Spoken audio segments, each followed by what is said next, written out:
Everybody doing okay? Yeah, we'll get some lights on in here. Let me turn this off. These people are still coming in.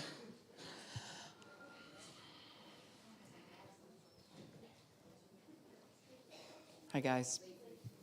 Hey, good to see you here tonight. All right. Well, this is Hope Dealers, and we have been dealing with some stuff.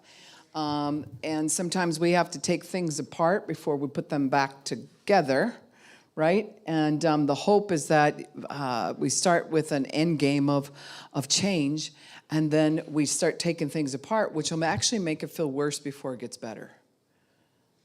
So if you ever thought, I'm going to go to counseling, I'm going to take a class, I'm going to do something, and then it's just going to get better. No, it's actually going to get worse before it gets better. Huh?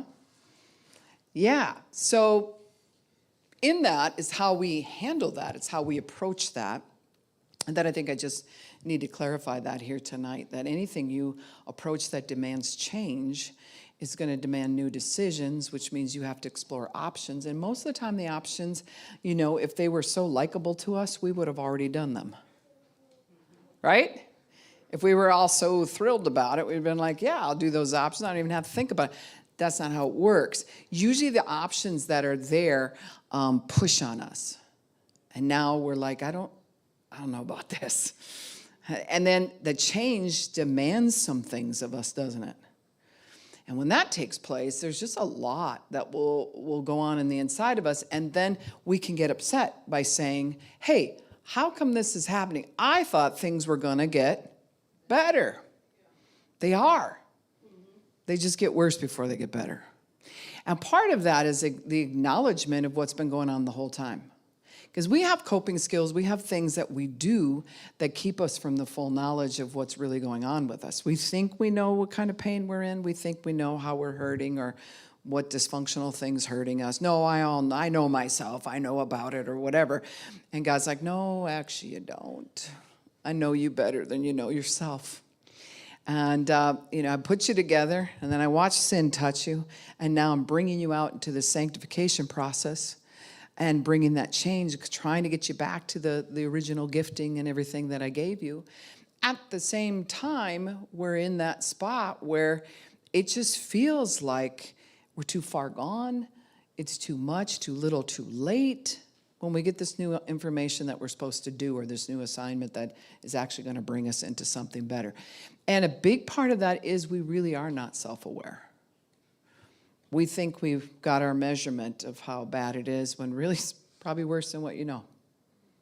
Boy, that's encouraging, isn't it? You're like, thanks for sharing that. I can go home now. No, but that's the reality. But if you have that expectation and you look at it like that, that's going to make something different. That's going to create where you're like, okay, I'm going to go through the fire and I won't be burned. I'm going to go through the waters and they will not overtake me. I'm going to go through these things and I'm going to fully acknowledge that this is what's happening with me. And I'm going to feel the full fledge of the thing. When you go through something new, we spend half our time trying to shut off the feeling that we're going through something new. We spend a big chunk of our time trying to pull back from the pain of it so we don't actually feel it. And so we end up self-medicating or doing something to switch out so we don't have to feel. When there's times, it'd be best if we just felt the full-fledged thing. Get some people around us and let it hit. It's difficult to get off the ride to want to do that. Right? We're used to running. We're used to pulling back. We're used to doing those different things. And so nobody likes pain. We talked a little bit about pain last week. Nobody likes pain. We're looking for answers that are not pain involved.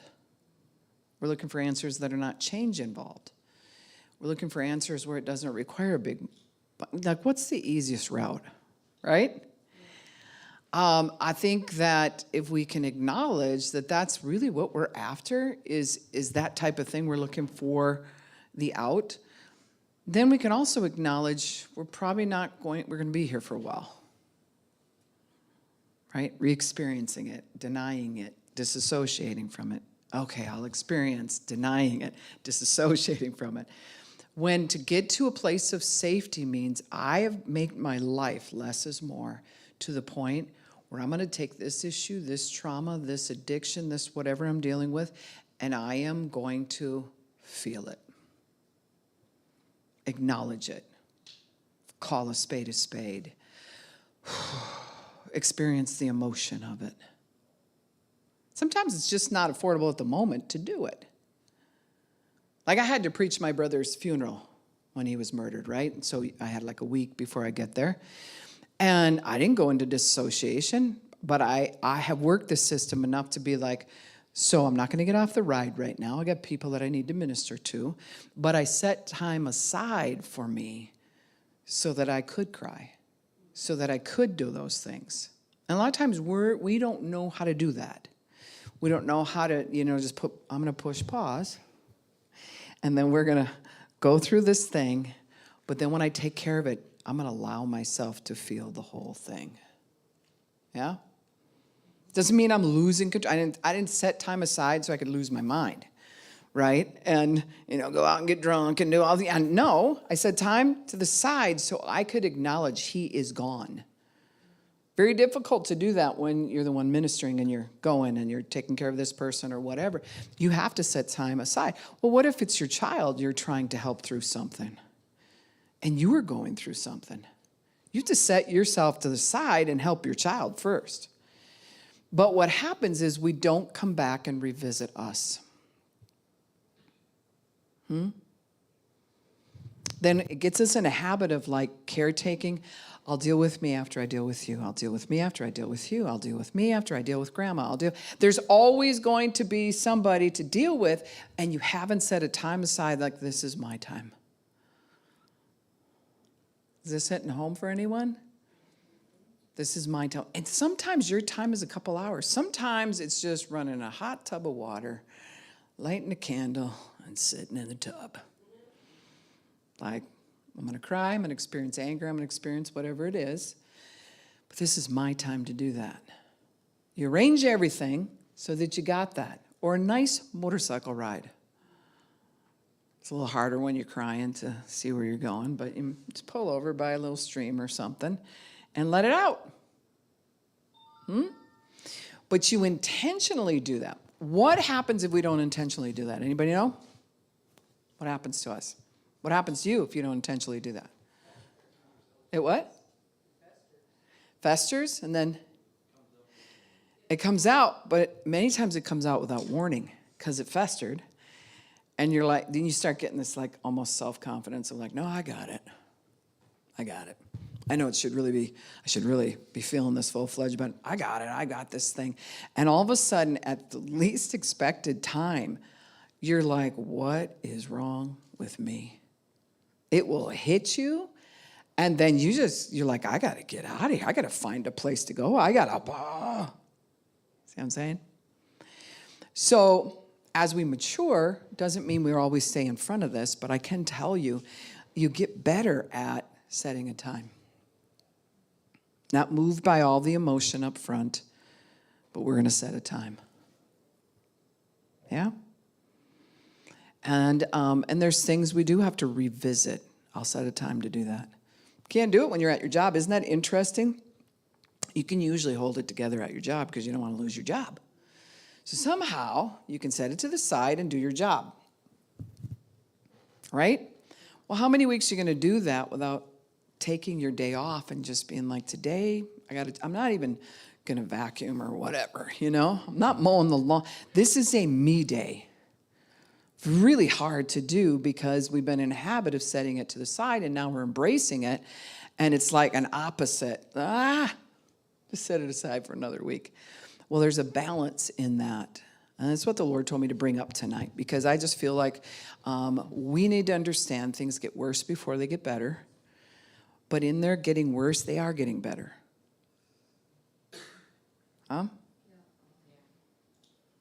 So someone called me again, regarding smoking cigarettes. And they're like, so I've been pretty good, I've been fine or whatever, till they said, no more cigarettes. It got worse. Oh, it's getting better. But it got worse before it was getting better, right? All the emotion, why they started smoking to begin with, the attachment of feeling like that's their blanket, the feeling of being lost or abandoned. Some people don't have that. There's other people, literally, when they put the cigarette down, the abandonment that they've been suffering, they now feel. Just because you put it down. Pick it back up, you got a shield. I got a shield. I'll deal with that later. Right? But as soon as you say, I'm putting the cigarette down, or whatever it is that the vice is, I'm putting this down, now all of a sudden you just gave yourself permission to feel. Right? And the thing is like, I gotta. Right? But then you tell yourself, no, I'm not doing that. Well, what you're going to feel is the things that were buried the whole time. It's abandonment. It's anxiety. It's feeling misplaced. It's feeling out of sorts. A lot of times people will smoke 2-3 cigarettes during a service just because they're around people. They'll go out, they'll come in, they'll come out, And part of that is, oh, no, they really love the cigarette. They look at it, I just love you. No, that isn't what's going on. There's something going on inside that they're trying to do, like, I'll deal with that later. I'm just going to walk this off. I'm going to deal with this later. Okay, but put it down, it would make you actually have to deal with it now. So part of getting rid of any addiction is getting off the ride long enough, not even that you say, I'm putting the cigarette down so I have to face this. No, it's more, I'm making time for myself so I can discover me and why I think I need this. Then you gear up and get ready to put the cigarette down. Because I've discovered I need this because I feel unsafe. I need this because it feels like a comfort to me, a blanket. I need this because I don't even know what to do with my hands. Well, why don't you know what to do with your hands? Because it just feels, I feel like everybody's like in my space, but if I have that, it's a shield. We are in a generation of shields right now. Starbucks, coffee cups, hey, how you doing? See, I can do that. If she walks in and I got my coffee cup, which I don't have one, but if I did, I'd go, hey, how you doing? I've created a space between me and her. It's a shield. Take that away, it's like, hi. I don't know what she's going to do. I'm not sure how I'm supposed to respond. Am I supposed to have feelings? Do I know her enough to hug her? But if I just have the shield, I can say, hey, Mary, how you doing? See, and I gave a posture that she would have to override my cup. Right? Same thing with a cigarette. It's in between me and you. Then I don't have to be as relational. Because most people will wait till you get done smoking. Or it's one of those awkward hugs. Yeah, hi. And, it's dropping down their back or whatever, setting their hair on fire. So it's awkward. So it works as a shield. The more insecure you feel, the more you need the shield. What else can we use as a shield? Kids. What'd you say? I said kids. Absolutely. Absolutely. I've seen it where moms will just about shake the head off a kid. They got this little baby, and the baby's not even fussing. And suddenly they're like, oh, hi, how are you doing? Little kid, But the baby's between me and you, and I'm comforting right now, even though they don't need to be comforted, but I'm comforting, which says, stay back from me. I have a child. Right? What's another one? Cigarettes. We just talked about that one. What's another one? Cell phone. Cell phone is huge right now to just do this. Because there's a shield, and if I wanted to give you a hug or shake your hand, there's a whole process.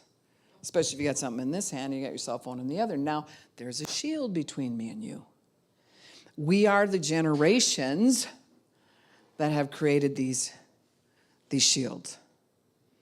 It's really interesting. We traveled to Ohio and a few other places the last few years, just camping or whatever, and then we went to the Amish community. They don't have a phone.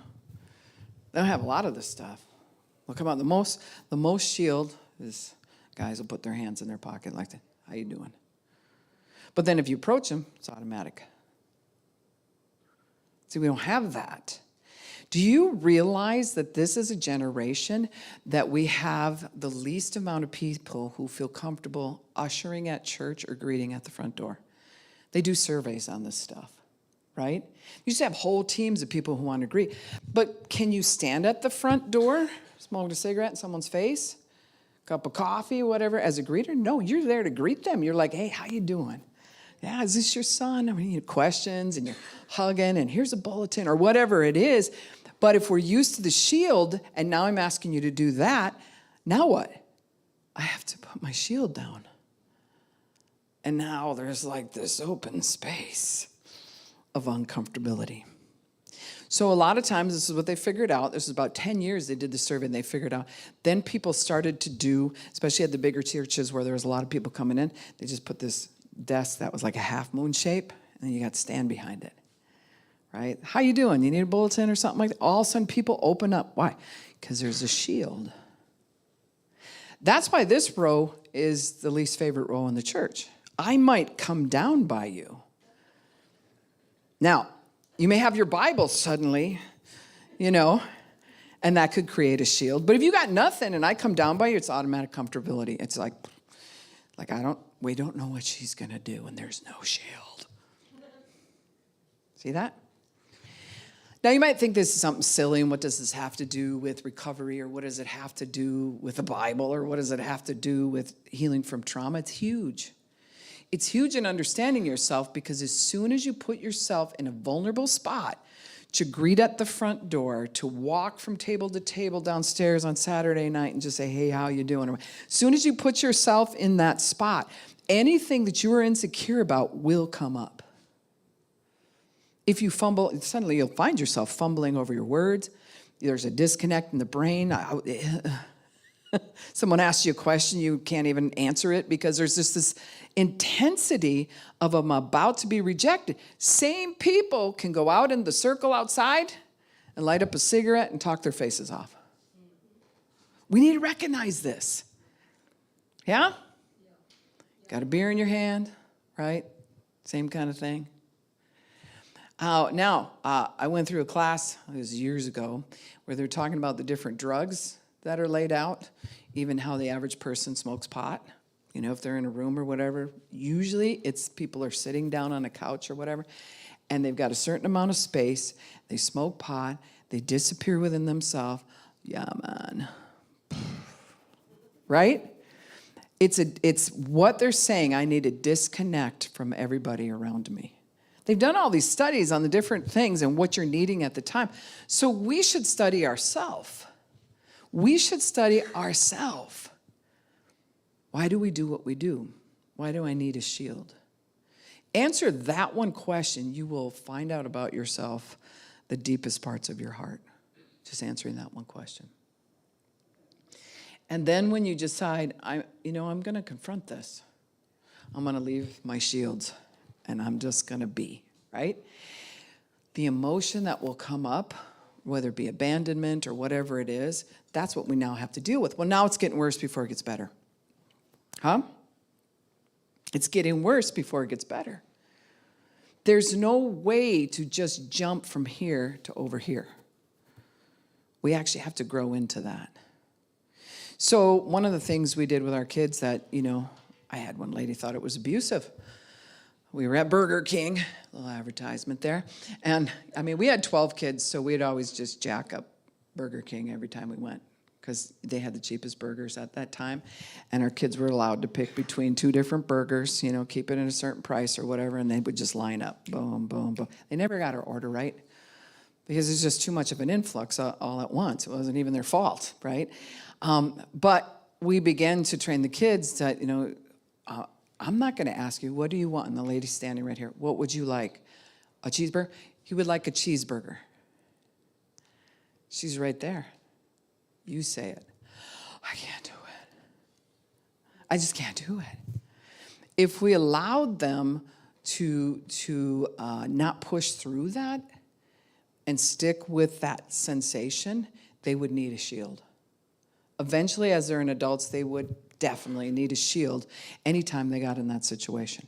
Now, it doesn't help that sometimes parents embarrass you when you're up there. How many of you have had that happen?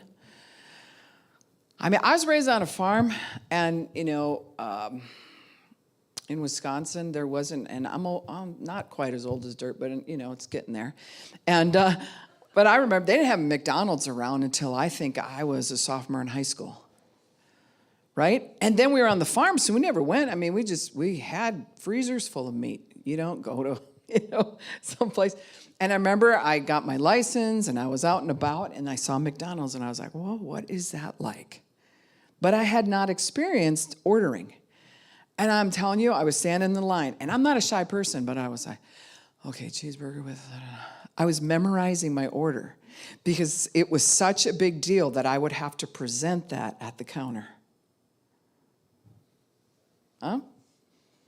Now people are so relaxed. We are like, it's funny to watch people from the side.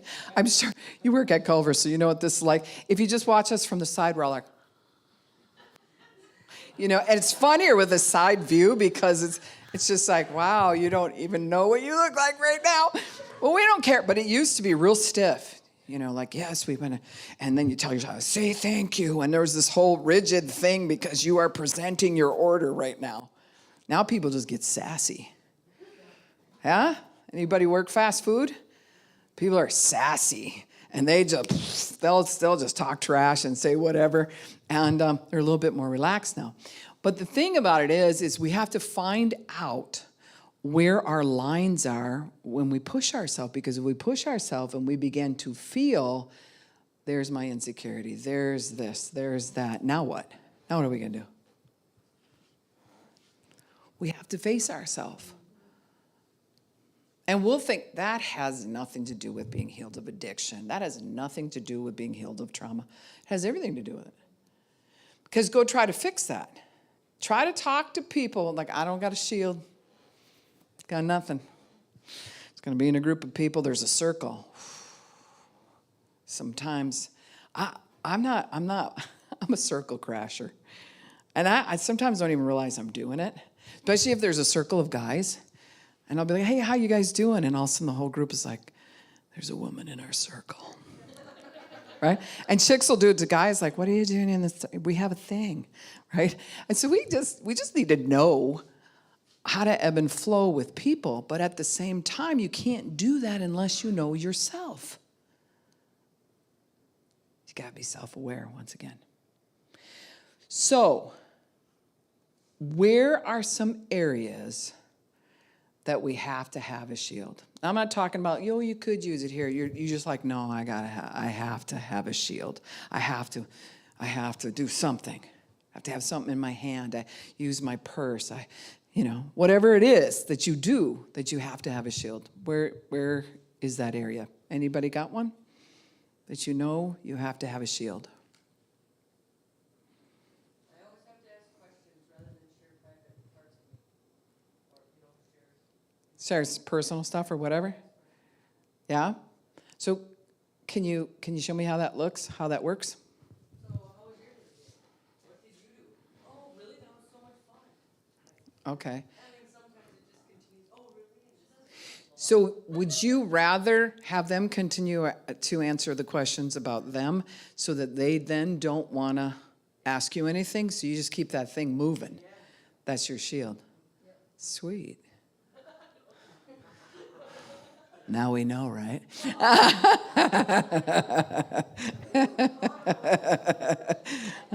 Anybody else? You got a shield that you know? How many of you have used cigarettes as a shield?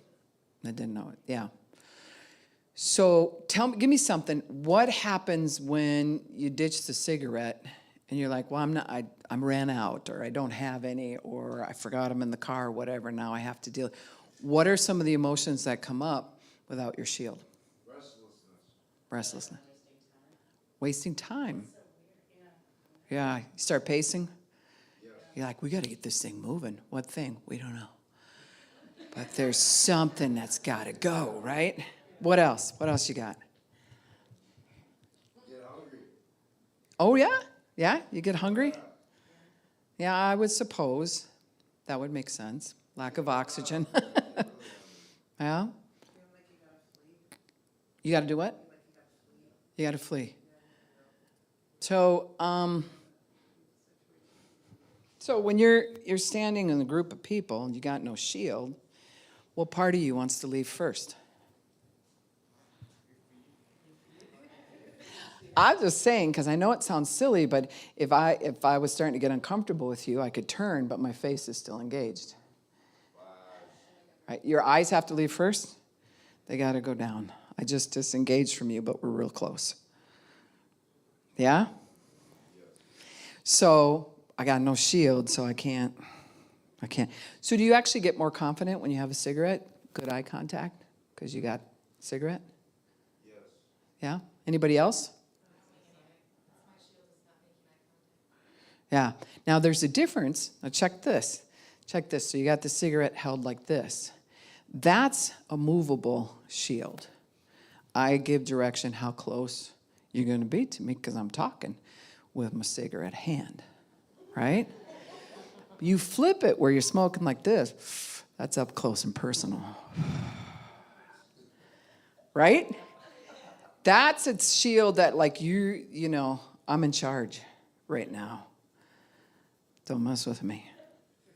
Pay attention. Now, see, if you're a smoker, you're never going to be able to smoke the same again now because you're going to be like, am I in charge right now? Am I shield? You know, because we need to. But if we don't talk about it, you won't recognize that you're doing it. What's another posture? Instead of like this. And smoking like that? Yeah? Yeah, so what does that say? What do you think that says? That says, Yeah, that's like, what's up? I'm cool. Okay, and then what's the just hanging it there? It's not even lit.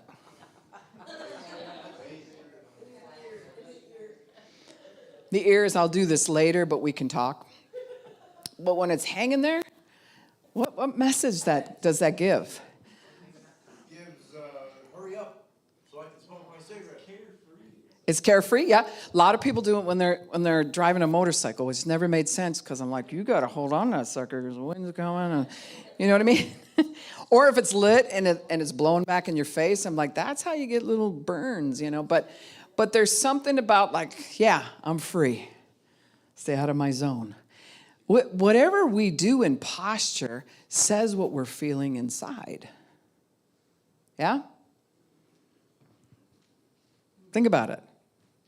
So if we're doing that, that's just one of those things. You know, how we pull up with a vehicle says a lot of messages too, right?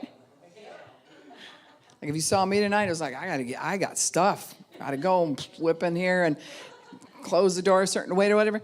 But you know, if I pull up, my hands hanging out the door, out the window, resting back means something totally different. You know, I got my hand over the steering wheel like this, you know? There's just something different. So anything we do doesn't mean it's necessarily wrong, but when you use something as a shield, now there's something lacking inside of us that we're trying to compensate for. Right? Yes. My shield is I'm outspoken. Really, I'm really shy. Wow. Yeah, that's pretty insightful. Okay. Well, Like if I say hi, I'm gonna say, hey, how you doing? You know, hi. mm-hmm. But really inside I'm saying,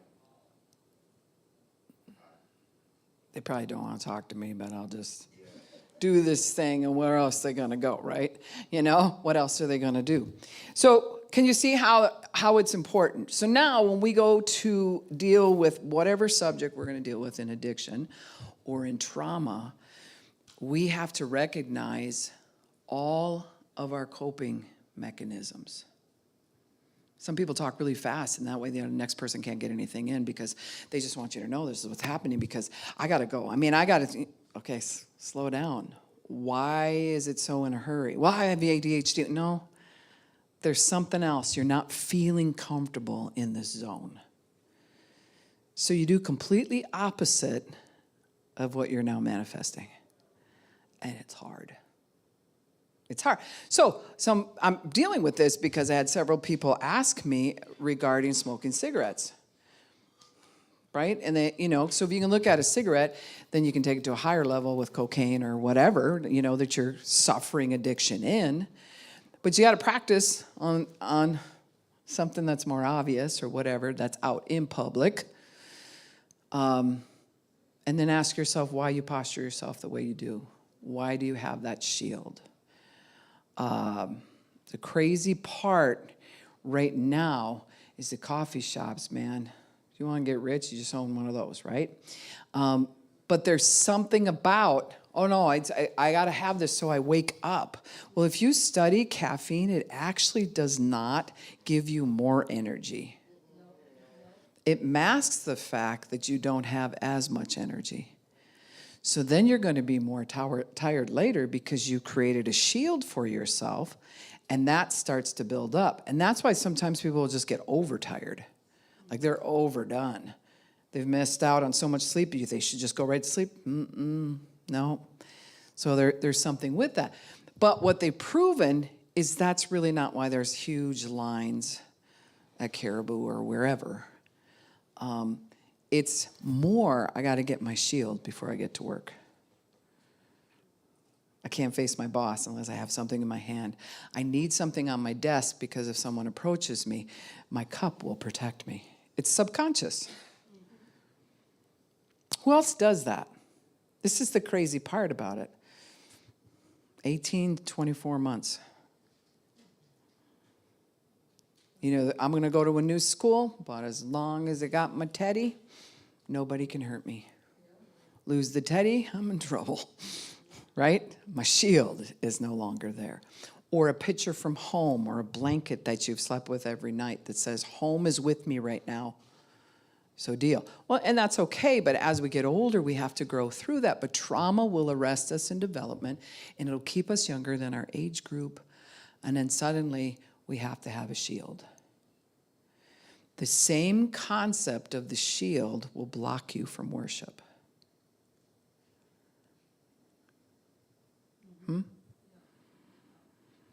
It'll make it really difficult to do this with both hands. It'll make it really difficult to come up here and just kneel because you're free. I don't need a shield. I can approach the throne of God boldly in my hour of need. But there's an unapproachable feeling that many times we have with people, and then we take that same feeling to God. And yet God is our answer to all addiction and all trauma and all the healing that we need.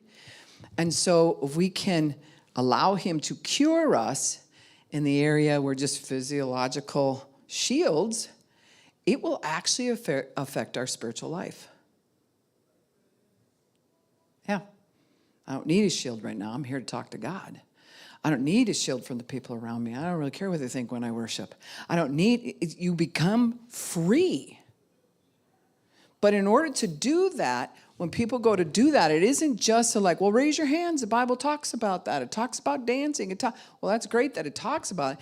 But if we are hurt, if we have been abandoned, if we've been set to the side, if we've been hurt in any way, traumatized, and now we have a shield to help protect us, you can't just pop on over to dance at church or raise your hands or even do this. And sometimes people will say when they do, just do this. They got their eyes closed, just the back of their head just gets hot. Why? Everybody's eyes are just staring at you and you know it. And no one's looking at all.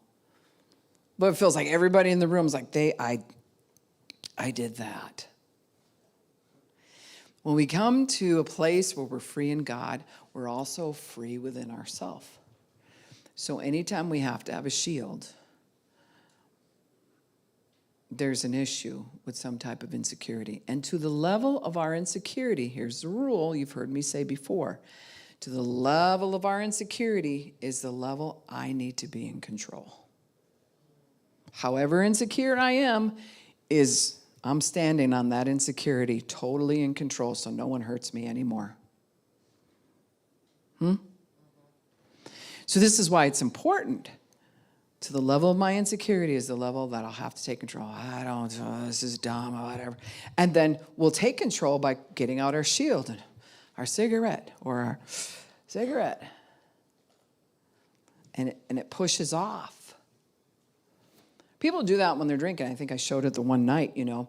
I've been to enough parties to know there's a different, you hold your glass like this. It's a certain body action, right? It's usually wine or something. And when you talk to people, you talk with your glass. So how is that job you've been working?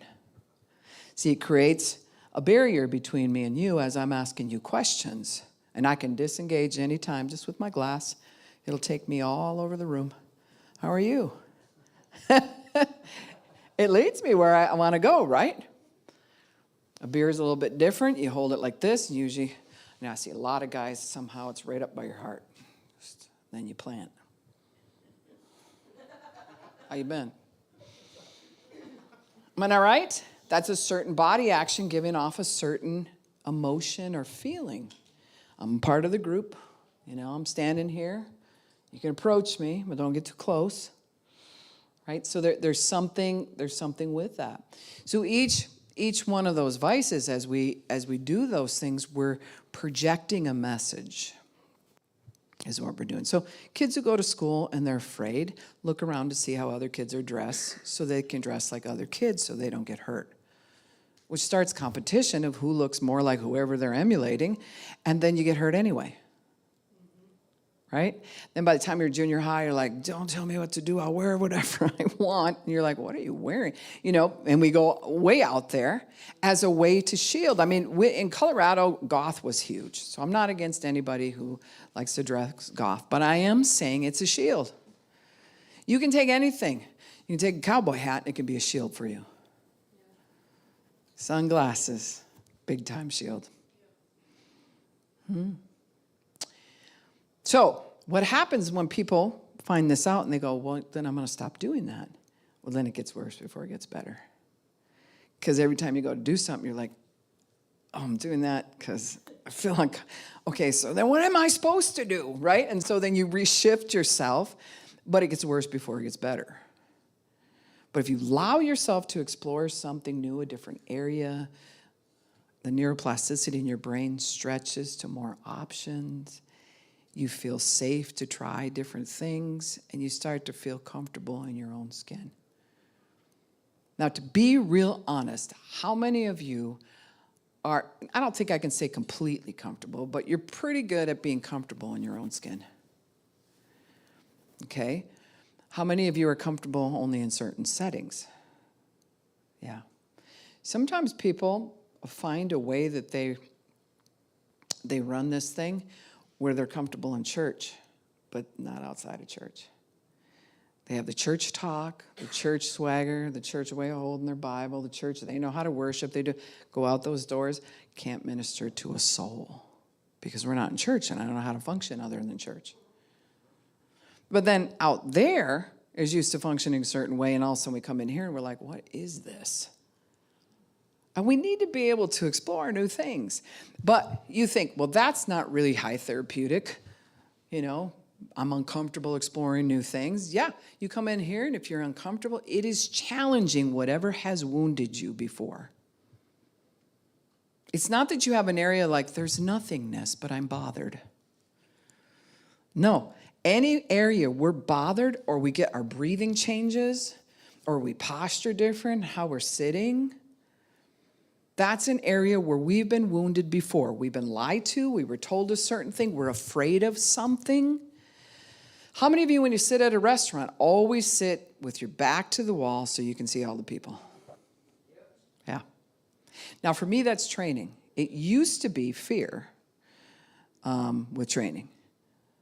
But I like to see what's going on. I want to know if a grandma's about to fall, somebody's choking. I mean, I'm that person. And you think I'm sitting at my table? Very difficult. I got to be at one of those restaurants where the lights are dim so me and my husband can just talk, right? And I can't hardly see any other people because then, okay. And I like the whole thing they did where they built it up higher behind you so germs don't get across. But in any case, it makes it quieter in there. So because I'm about the group. Very difficult for me to be at a restaurant and I'm just like here in my zone. I'm all about what's happening. And sometimes that's a problem because I'll be like, oh, he is being abusive to her right now. Oh, snap. You know? And you think, well, that's being nosy. I can be talking to my husband and pick up on that. And then I'm like doing this, trying to get away from it.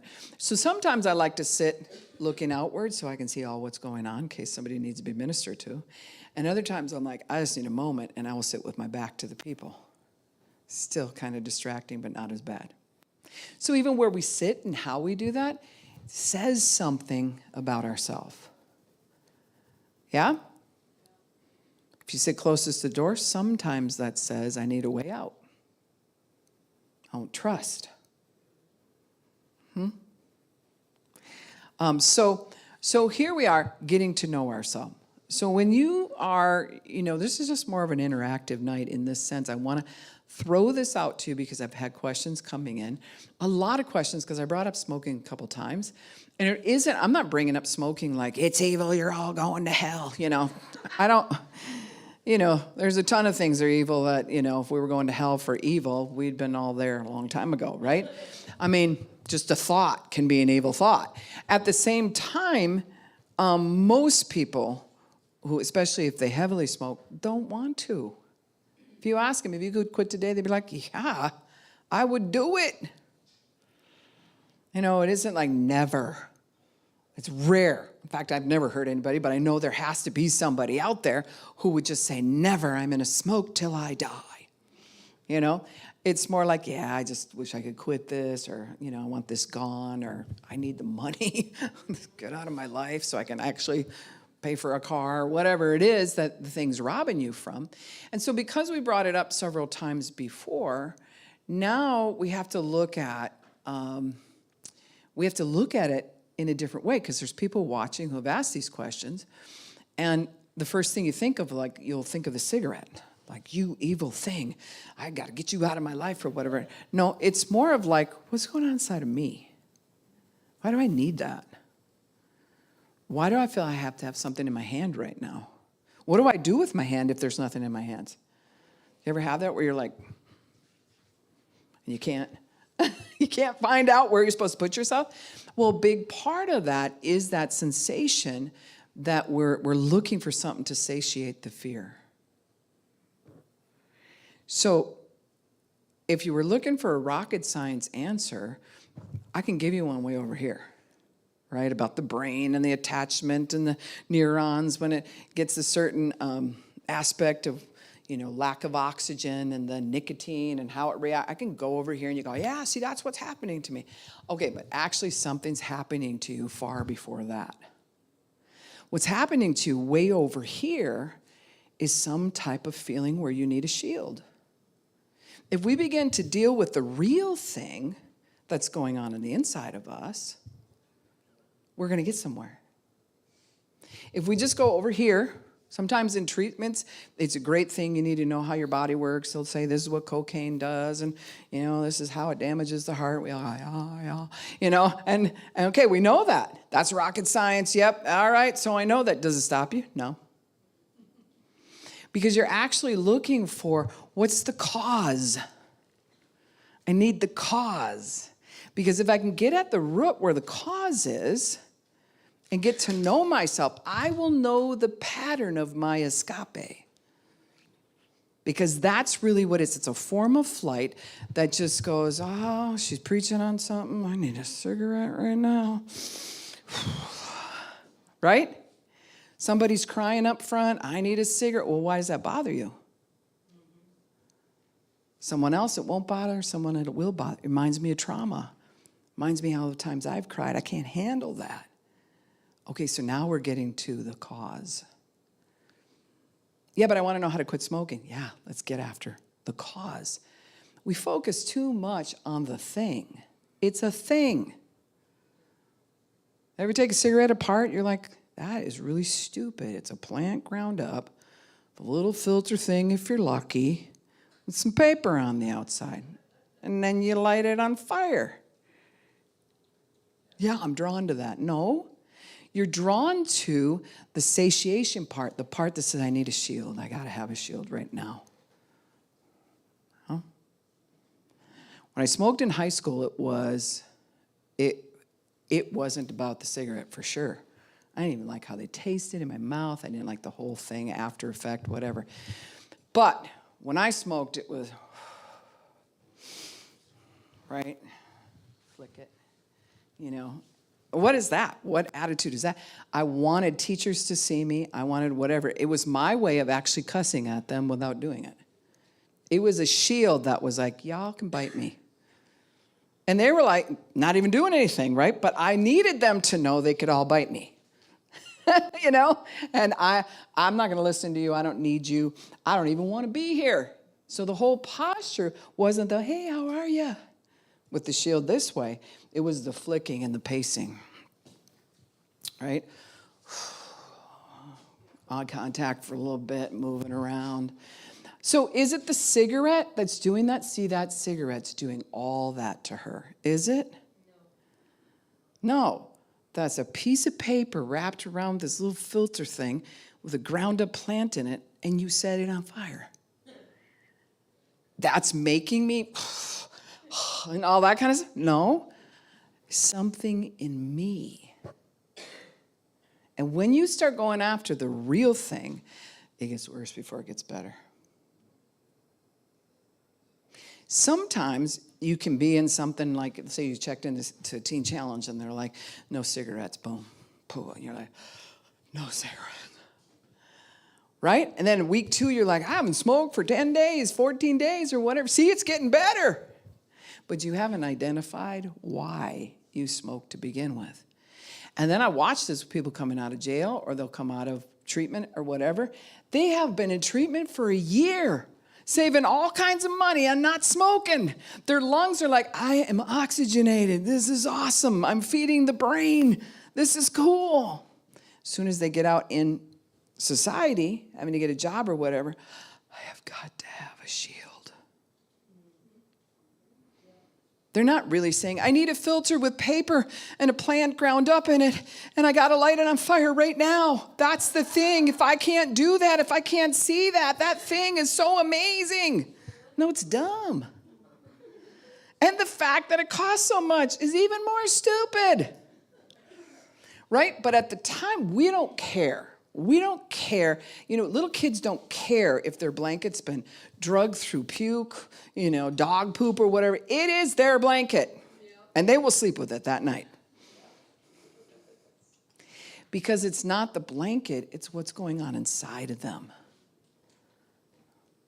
See, this is why I got to answer this question tonight, because people are used to many times being preached at when it comes to, I'm just taking smoking. Let me preach at you, and I'll give you, you know, you need deliverance. Okay?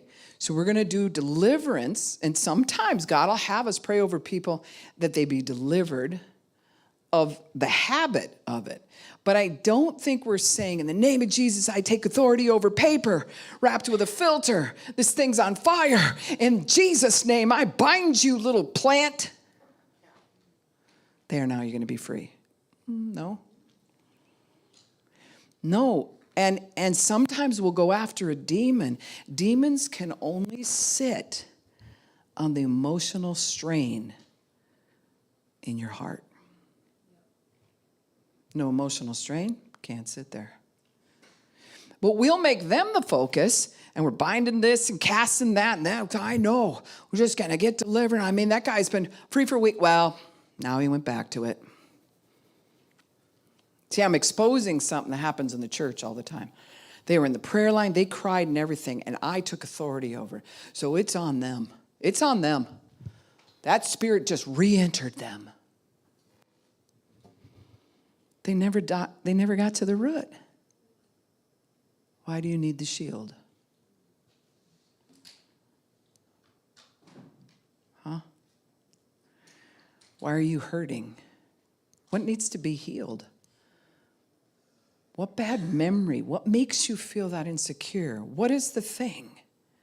Because it doesn't make sense. Like, for instance, I grew up where I was molested and all kinds of different things happened, right? So addiction was a vice for me. But why? It was like, I wasn't sitting there going, okay, I know how to heal molestation.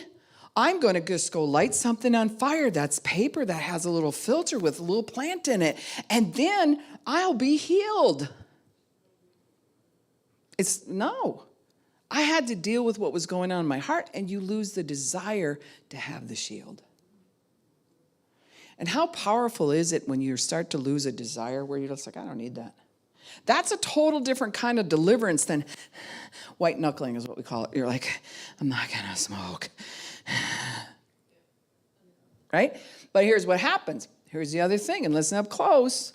I know you're watching. Listen up close. Here's the thing. If you're white knuckling it and you make it so many days and then you fail, you turn around and beat yourself up all over again with the same thing that was bothering you before, and now it's worse. And the power is given to pieces of paper that have a little ground up plant in it with a filter that you light on fire. Now take it away from the cigarette, because this is training. And let's say I'm really wounded inside and I have all these habits and I need a shield. And I just go out and pull out some grass from outside out of the lawn and I'm like, here's my shield. Everyone would look at you like, what are you doing? It's about that dumb. Isn't it? So our cup of coffee that a lot of times, this is what I see a lot of young people do. They will buy a big old thing of coffee and they drink about that much of it, but they have their shield. And then they throw the rest in the garbage.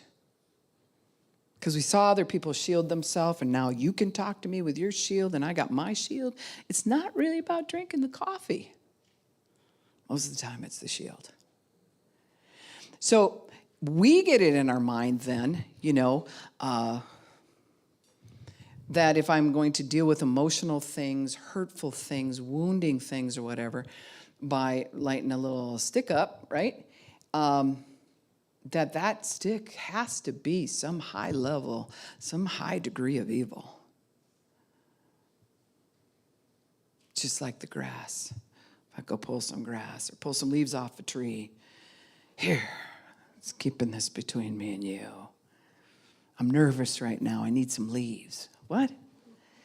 No, we pick certain things. Our society says these are the things that are okay for you to shield with. We'll even give you a lunch break while you're shielding. From yourself or from others. It's not the issue. It's not. Take a cigarette apart sometime and just like, I don't know. This thing, this is it right here. This is what's control. No. What's controlling you is the wound.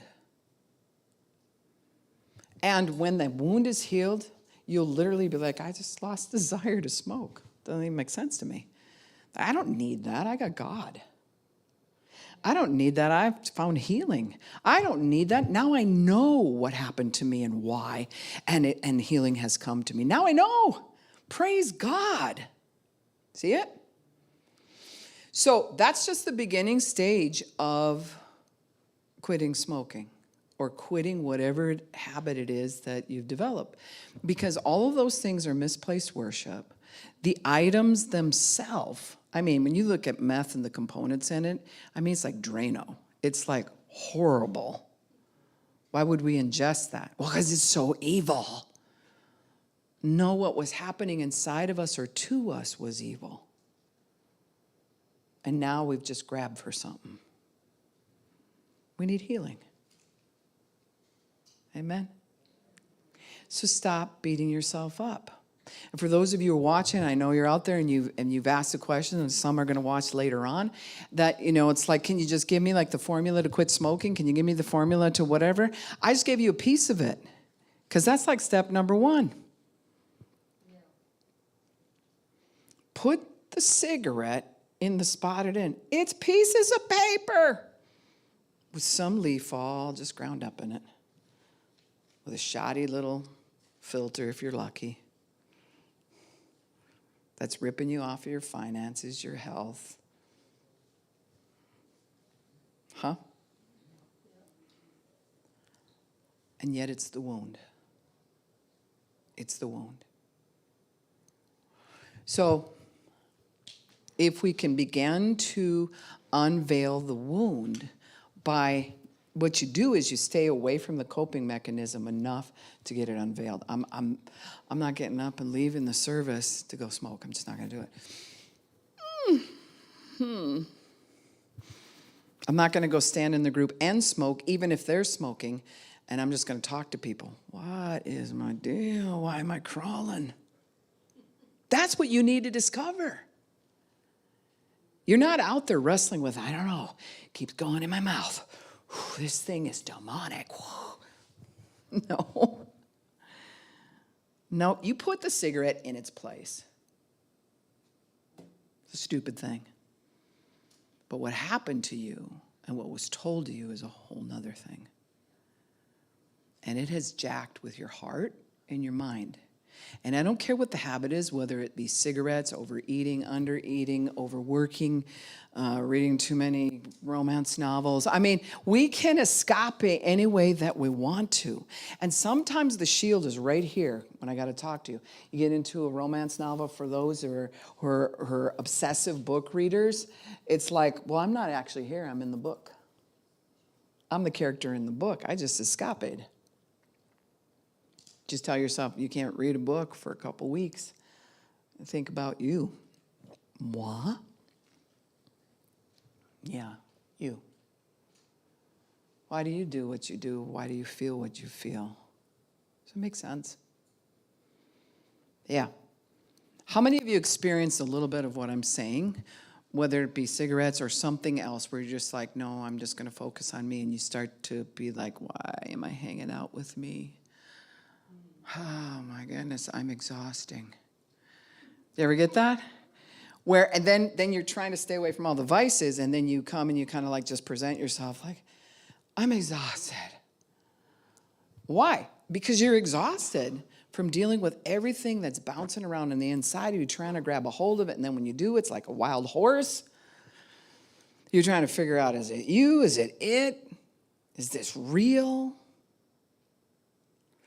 Now, think about using vices like cigarettes or whatever it is, or sex or whatever, and now you did this for 30 years, which means you shielded from your own emotional state for 30 years. Now you say, I'm going to quit smoking because my doctor said it's causing heart problems. Okay. Yeah, you do that. You quit smoking. All of a sudden, without the cigarette, you're like, I got no shield. Besides the fact that nicotine's highly addictive. I mean, it doesn't play. It sets up in your system where your body believes you have to have it. But at the same time, here you are. Your brain was on pause for 30 years. And now you're going to feel. How many would say it's going to get worse before it gets better? So if we know that that's part of the plan, then we have to figure out a way to embrace that plan. Well, if I'm preparing, I'm not calling it worse, trying to create that it's worse, but I just know I'm going to feel some things. So I better cut some things out of my life. I better not go to as many of blah, blah, blahs. I better pull back from the family a little bit. I better get into therapy, do whatever it is that is. People without a plan have a plan to fail, but you make the plan that supports you discovering yourself. And then as soon as you think you see who you are, there's some crying involved. Or as soon as you think you saw where you really wanted to be by now, there's some crying involved. There's some grieving.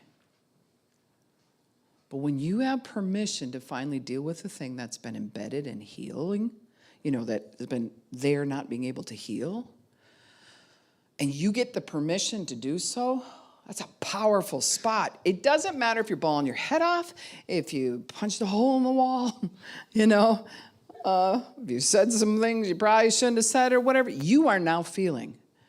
And that's what many times the church doesn't understand. They're like, I don't know, I prayed over that guy. He's trying to deal with this or that, and he just went berserk. He's now feeling for the first time. Do you know where the word berserk came from? I homeschooled my kids. So I got to discover some of these things. Had to do the Vikings, believe it or not. And, the different boats that were out of the sea, you didn't want to run into anyone who was called the berserkers.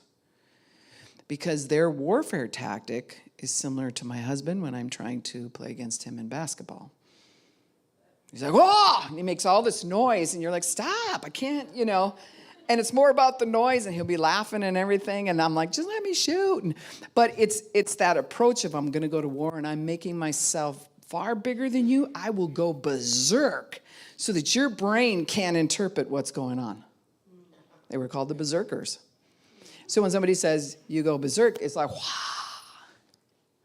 Well, guess what happens if you haven't felt for a long time, and somebody just like Holy Spirit, you're sitting in a service and all of a sudden you have an aha moment, and it's almost like you take a cork out of something and once it starts coming out, you're like, I can't stop this.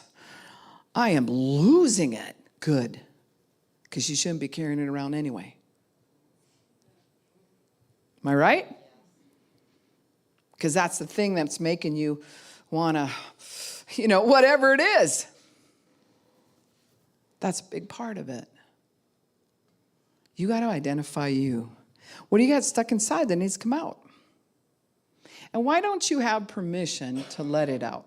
Give me some reasons why you wouldn't have permission to finally just feel those emotions. Well, society, that's a good one. What'd you say? Rejection? Who's? Showing weakness. Oh, yeah. We're not allowed to do that. What's another one? Being shut down as a children to be seen and not heard, honey. That was an old saying. Or you go outside and play. You'll be fine. And you're like, no, but okay. Got a big old bruise or a gash, and it's like, go outside and play. What other things? Can you think of anything else? Fear of the pain. Fear of the pain. You see. So, it doesn't matter which subject, whether it be rejection, whether it be abandonment, whether it be fear of the pain, whatever it is, we have to come to a place where we're okay just letting our hair down. It's like, yeah, I cried my face off last night. It's so weird. All kinds of emotions came up. And be okay saying that. Yeah? Yeah, I've said a couple times to my husband, he's like, what's going on, honey? I'm like, I'm losing it right now. So give me a moment. And I go lose it. And then I get it back. But when I get it back, it's totally different because I let out whatever was there. I had permission to feel. You have permission to feel. Do you see this?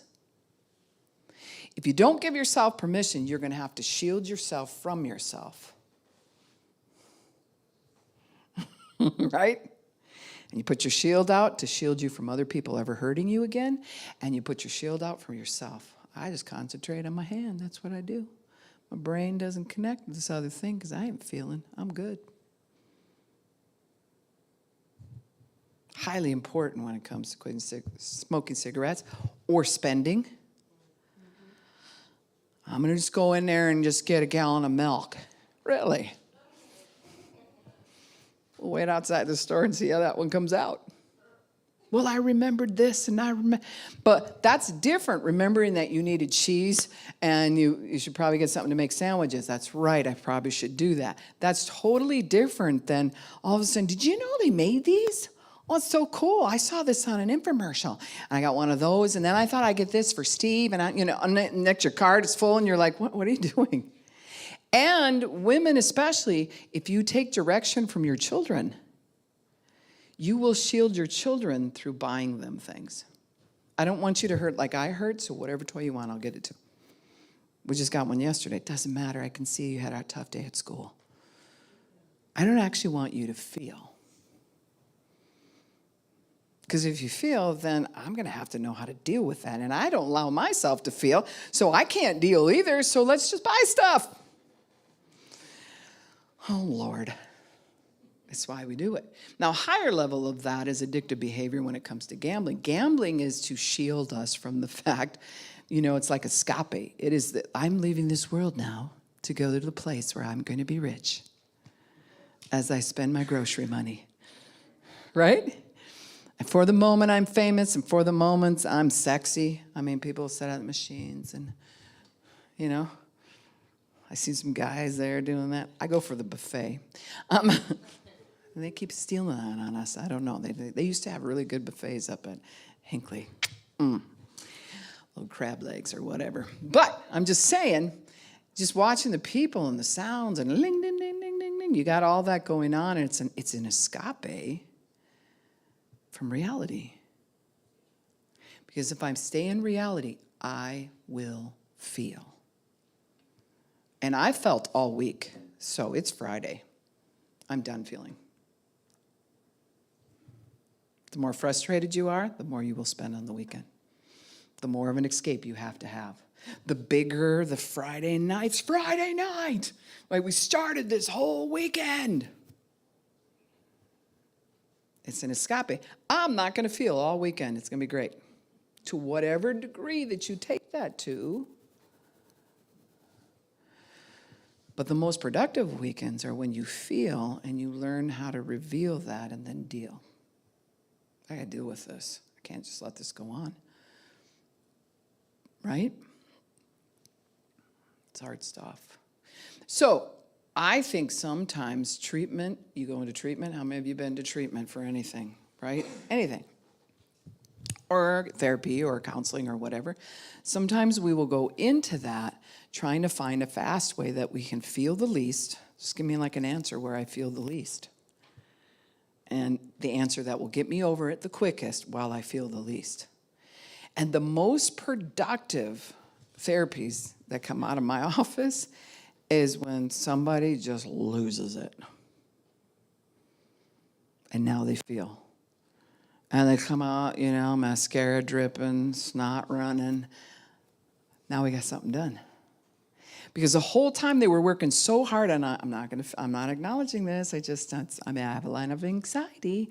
I'm feeling these other things over. Yeah, you're feeling those things, but those things are outspurts of the thing you don't want to feel. Amen? And when you get close to the thing you don't want to feel, it's like, oh my Lord, it's all or nothing now. I'm going to feel this sucker and it's going to hurt. But when you give yourself permission to, and you come out the other side, like I said, it's not dripping, mascara running or whatever, you're like, I did not die. It's really weird. You're like, I'm still here. I felt the very thing I was running from that I thought if I feel that, it'll be the end. It's just too big, it's too much, and we just keep glorifying it like that, rather than like, no, I felt that, and I'm still here. And after a while, you'll just get used to going, I'm going to feel this right now, and I'm still going to be here. You get the telephone call, somebody died. Yeah, I need to feel this, and I'm still going to be here and be okay when I feel. I do not have to self-medicate. I do not have to run. I'm just going to feel it. Well, what will happen if I feel it? Then you felt it. I have to stay in control. To the level of your insecurity, to the level that you need to take control means if you start giving me stuff that I'm going to feel, then I can't control all that. I have to be in control. You don't understand. I will go berserk. Then maybe you should get into surroundings where you can go berserk and still be here. Because you'll only do that for so long, and you'll be like, all right, I did that. That job's done. I lost it. Now I got it back. All of a sudden, you are actually more powerful. Tears do not mean that you're less powerful. Used properly, you become more powerful. I felt that. Now I'm going to figure out a way to process that, and then I'm going to rule it. And I'm going to file it, and I'm going to bring closure to it. Thought I was going to die over that one, but now I'm here. And once you come to that point, it's really difficult to go back to fearing it because you already went through the process. And now your brain knows better. You're like, no, I didn't die the last time I cried about this. I'm okay. We need to learn how to feel and allow it to come out the right time, the right place, and to be able to deal with that. So once again, those who ask the questions regarding smoking, that's the beginning stage of how you quit smoking. You can go through the 12 steps and use it when it comes to that. That's really sweet. You're still doing some of what I'm saying. But this is my experience. People have gone through so much of the 12 steps that they're like, all right, I'm on step 3. And it's just become a rote. That we're really not getting to the bottom of it, rather than saying, why do I got to have this thing? I got to discover me. I got to figure me out. I didn't know this about myself. How many of you hated the blackboard at school? I think most of us are old enough to be like, Daniel, you can go ahead and do problem number 4. And then you have to do the dreaded walk up there. They gave you the chalk, and you're like, and you can feel the heat on the back of your head. And suddenly you could do the math problem before, but now you can't. Just your brain is like, I don't even know what I'm doing. And then some kid is like, in the back, so dumb. And you're done. That one experience, without it being checked, is enough to have a shield. Because anytime now you go to get in front of somebody, you got to have a shield. When you break that, it's so free. Now, I've shared this story before, but I just want to remind you of the story again before I send you home, so you got a visual that you just can't forget. To know what it's like to feel free. You want to know what that feels like? When you've been preaching like a preaching machine for days, and you get to church on a Sunday morning, and there's a big high stage. Well, actually, it was on a Saturday night when we had an outreach, and it was my turn to speak. And I had wore the same pants 2 times in a row, but I left my underwear in there. When I, changed, I just dropped, right? So in the morning, I put my pants on, but I put a different pair of underwear on, so my underwear are in the leg of my pants. I don't know it. I'm not self-aware, right? Because I've gotten to the point, and was then already so comfortable in front of people that sometimes I have to be like, okay, you need to pay attention to what you're doing, because you're so comfortable, right? So I remember feeling it and looking down and starting to see my underwear slipping out and I'm coming across the stage, and I'm like, well, it's gonna plop out right here or whatever. So as everybody's praising and stuff, and I just went, flew out and hit the wall and slid down. And I went and I preached. Now, I don't know that anybody was the wiser. Maybe there was that one person or whatever. But truly, I didn't care. It's just underwear. Right? But when people think about that, if you're like, no, I really care what everybody thinks so much, I can't feel. And if I do feel, it's way too much. And that would just be scarring for life. You have to reach a point where you can laugh at yourself and with yourself. I've done some really stupid things in my life, and it's pretty funny now. Sometimes not when you're in it. In a big hurry, I shared this one too, backing out the garage. I still laugh about it because it doesn't make sense to me, and I was there. I'm backing out of the garage. I have the car door open, and I knew we had all these little kids and stuff, and got the thing all piled full just like I do now, trying to head somewhere to give stuff to people, and I'm in a hurry. And then I realized, okay, I'm back far enough. I'll go ahead and shut the door. So I slammed the door with my head still out of the van. Like, I don't move in. I did it so quick that it came and boom.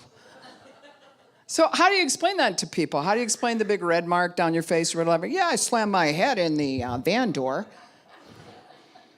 Something that just happens on a regular. I mean, you have to be able to laugh at yourself. But you also have to be able to feel. Now, it's difficult to have empathy for somebody else. If you don't allow yourself to feel, you can't feel what they're feeling. That's a whole nother subject.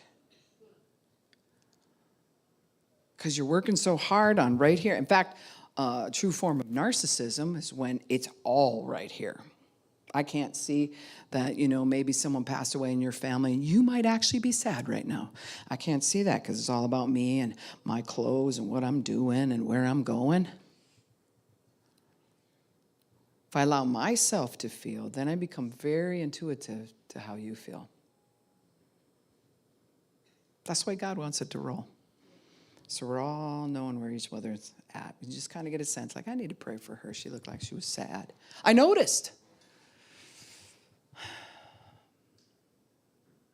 Yeah. But when I get up in the morning, I also notice if I'm off.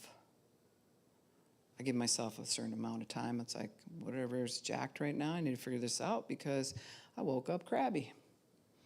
I have a dream last night. What did I do? You self-aware. You allow yourself to feel. Show me, God, what that is. And then you move on with your day. And sometimes things are just revealed. And I feel them. And I might have a tear about it. And then I move on. I don't get stuck. So let's stand.